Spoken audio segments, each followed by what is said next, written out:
एक छोटे से गांव के किनारे एक टूटा फूटा सा घर था। उस घर में दो अनाथ बहनें सिया और राधा रहती थीं। कुछ समय पहले ही उन्होंने अपने माता पिता को खो दिया था। दीदी, अगर माँ पापा आज हमारे साथ होते तो हमें कभी अकेला नहीं छोड़ते। रो मत राधा।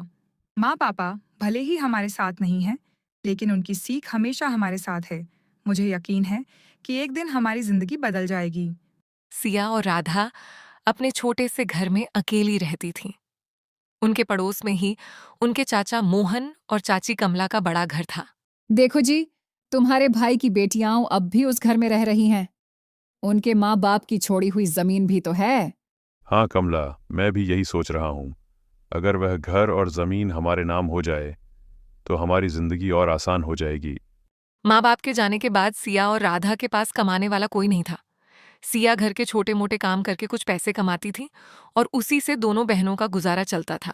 दीदी, आज मैं आपके लिए फल लेकर आई हूँ। मेरी प्यारी बहन, तू इतनी छोटी होकर भी मेरा कितना ध्यान रखती है। क्योंकि आप ही तो मेरी माँ और मेरी सबसे अच्छी दोस्त हो। एक दिन कमला चाची मीठी बातें बनाकर बहनों के घर पहुंची, लेकिन उसके मन में योजना चल रही थी।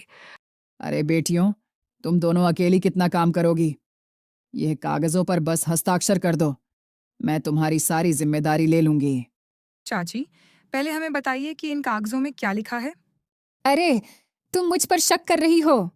पापा ने सिखाया था कि बिना समझे कभी किसी कागज पर हस्ताक्षर नहीं करना चाहिए। सिया की समझदारी देखकर चाचा चाची की योजना नाकाम हो गई। अब उन्होंने दोनों बहनों को परेशान करने का नया तरीका ढूंढ लिया। अगले दिन चाचा ने अपनी पहचान का फायदा उठाकर बहनों के घर तक आने वाले पानी की सप्लाई बंद करवा दी। तेज गर्मी में दोनों बहनें पानी के लिए परेशान हो गईं। दीदी, घर में पानी की एक बूंद भी नहीं बची। करेंगे। घबराओ मत राधा, मुश्किलें चाहे जितनी बड़ी हों, हम हार नहीं मानेंगे। सिया रोज दूर के कुएं से पानी लाती और छोटे छोटे काम करके घर चलाती। राधा भी पढ़ाई के साथ घर के कामों में उसकी मदद करती। दीदी, मैं बड़ी होकर बहुत पढ़ूंगी और आपको कभी दुख नहीं होने दूंगी। बस यही सपना मुझे हर दिन आगे बढ़ने की ताकत देता है। एक दिन गांव की शिक्षिका सरस्वती मैडम ने दोनों बहनों की हालत देखी। उनकी मेहनत और हिम्मत देखकर उनका दिल पिघल गया। बेटियों, तुम्हारी आंखों में सपने हैं। मैं तुम्हारी पढ़ाई में मदद करूंगी।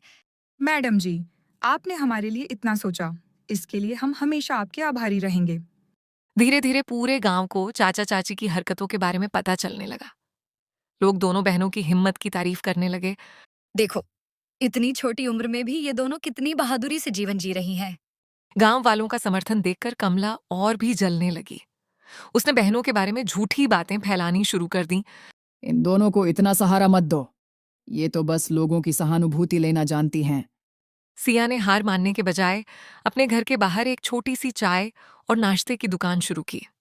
उसकी ईमानदारी और मेहनत से दुकान चलने लगी। जब मोहन ने देखा कि बहनें संभल रही हैं, तो उसने फिर से घर हड़पने की योजना बनाई। अब इनका हौसला तोड़ने के लिए मुझे कुछ बड़ा करना होगा। सिया ने डायरी और कागजों की मदद से गांव के बुजुर्गों को सारी बात बताई। सभी को चाचा चाची की लालच भरी सच्चाई पता चल गई। मोहन, तुमने अपने ही भाई की बेटियों के साथ बहुत गलत किया है। गांव वालों के सामने मोहन और कमला शर्मिंदा हो गए। अब उनकी कोई चाल काम नहीं आई। हम लालच में अंधे हो गए थे। कुछ साल बीत गए। सिया की छोटी सी दुकान अब एक बड़ा रेस्टोरेंट बन चुकी थी और राधा अपनी पढ़ाई में बहुत आगे बढ़ गई।